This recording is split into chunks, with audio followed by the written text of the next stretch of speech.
Hello बच्चों, कैसे हैं आप सभी? बढ़िया हैं। चलिए स्टार्ट कर रहे हैं बेटा। हम देखिए बेटा, हमने लास्ट क्लास में जो चैप्टर हम पढ़ रहे थे, टॉपिक हम पढ़ रहे थे, कॉन्सेप्ट पढ़ रहे थे हम, इंटरेस्ट ऑन ड्राइंग, है ना। We were studying about interest on drawing. आज हम उससे आगे इसका हमने लास्ट जो कॉन्सेप्ट पढ़ा था वो हमने पढ़ा था बेटा एक तरीके से रेगुलर मेथड, है ना, जिसमें हमने पढ़ा था एवरेज प्रॉफिट मेथड। आज हम पढ़ेंगे इरेगुलर मेथड। ठीक है, कौन सा मेथड बेटा? इरेगुलर मेथड, जिसको हम कह रहे थे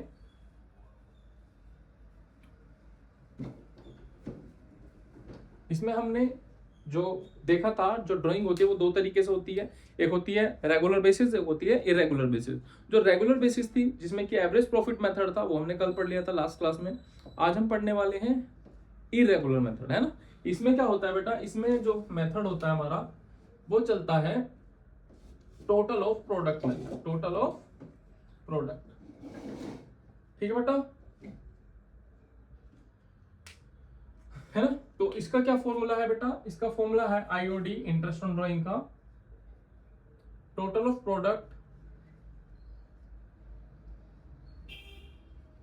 मल्टीप्लाई रेट अपॉन 100 इंटू 1/12। ये है बेटा इंटरेस्ट ऑन ड्राइंग का फॉर्मूला। ठीक है बच्चे, चलिए इसमें देखते हैं क्वेश्चन। हमें क्वेश्चन एग्जाम में कैसा मिलेगा? आपको एग्जाम में दो चीजें मिलेंगी, एक तो डेट मिलेगी क्वेश्चन में, ठीक है, और एक आपको वैल्यूज मिलेंगी जिसको हम कहते हैं अमाउंट।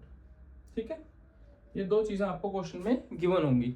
क्या क्या चीजें हैं? सपोज करिए डेट आपको दे रखी है 1 मई 2024, दूसरी डेट है 1 अक्टूबर 2024, तीसरी डेट है 31 जनवरी 2025। ठीक है, इस तरीके से हमें कुछ डेट्स गिवन है और हमें कुछ अमाउंट गिवन होंगी। सपोज करिए यहाँ पर दे रखे 5000, यहाँ पर दे रखे 3000 और यहाँ पर दे रखे 8000।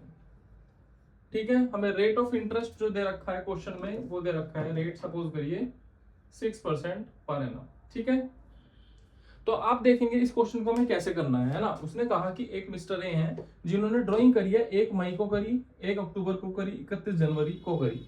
तो आपको क्या करना है? सबसे पहले इसमें एक कॉलम आपको बनाना है जिसमें कि आपने लिखना है मंथ्स।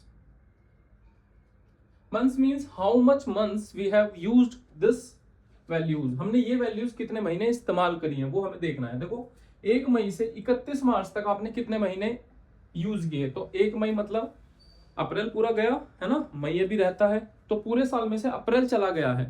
तो अप्रैल गया तो मींस आपको पूरे साल में से 11 महीने ये यूज किया है आपने। नेक्स्ट आता है 1 अक्टूबर। अब आप देखेंगे 1 अक्टूबर से अगर मैं लगाऊं तो कितने महीने बैठते हैं? 31 मार्च तक। अक्टूबर, नवंबर, दिसंबर, जनवरी, फरवरी, मार्च, 6 महीने बैठते हैं सर। नेक्स्ट आता है 31 जनवरी से कितने महीने बैठेंगे?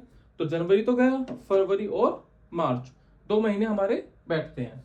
तो कितने महीने आएंगे? 2 महीने।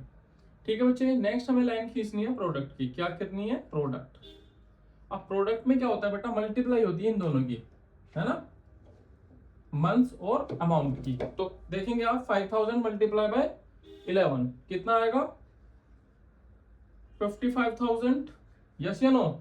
नेक्स्ट आएगा 3 इंटू 6 18,000 और मल्टीप्लाई 8 टू जा 16,000। ये हो गया हमारा प्रोडक्ट। अब इसका टोटल कर लीजिए आप। क्या होगा टोटल? 8 और 6 14 और 5 19 का 9, कैरी 1 2 3 और 5 8। ये आ गया टोटल ऑफ आवर प्रोडक्ट। तो अब फॉर्मूला रख लीजिए आईओडी का, है ना, रखें जरा। क्या है फॉर्मूले में? टोटल ऑफ प्रोडक्ट क्या आया? 89,000 मल्टीप्लाई बाय रेट। रेट कितना है बेटा? रेट हमारा है 6% और मल्टीप्लाई 1/12। ये हो गया हमारा क्वेश्चन का कैलकुलेशन। अब हमें इसमें रह गई है करनी। तो देखो आप 2 जीरो से 2 जीरो गए, यस या नो? 6 टू जा 12 और ये बचा हमारा 890 डिवाइड बाय 2। करो जरा सोल्व, कितना आता है? 2 4 जा 8, 2 4 जा 8, 2 5 जा 10। 445 रुपए इसका आंसर है इंटरेस्ट ऑन ड्राइंग का।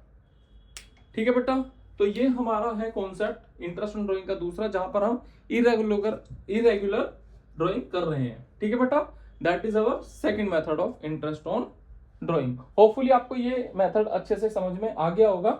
ठीक है, इससे आगे अब हम चलते हैं। बेटा नेक्स्ट हमारा टॉपिक है पास्ट एडजस्टमेंट। ठीक है जी, जहां से एग्जाम में काफी सारे क्वेश्चंस पूछे जाते हैं। ठीक है बेटा, नेक्स्ट हमारा टॉपिक है पास्ट एडजस्टमेंट। कॉन्सेप्ट हमारा जो है नेक्स्ट वो क्या है बेटा, पास्ट एडजस्टमेंट। ठीक है, क्या है टॉपिक हमारा, पास्ट एडजस्टमेंट। ये हमारा नेक्स्ट हमारा टॉपिक पास्ट एडजस्टमेंट। बेटा देखना ध्यान से, पास्ट एडजस्टमेंट में क्या होता है, जनरली आपको ये देखना है कि पास्ट एडजस्टमेंट में आपको मैं इतना बता दूं कि यहां से हर साल सीबीएसई पूछता है और अराउंड 3 मार्क्स का यहां से एक क्वेश्चन आएगा आपको। ठीक है, ये पास्ट एडजस्टमेंट क्या होता है, आपने 11th क्लास में एक टॉपिक पढ़ा होगा रेक्टिफिकेशन ऑफ एरर।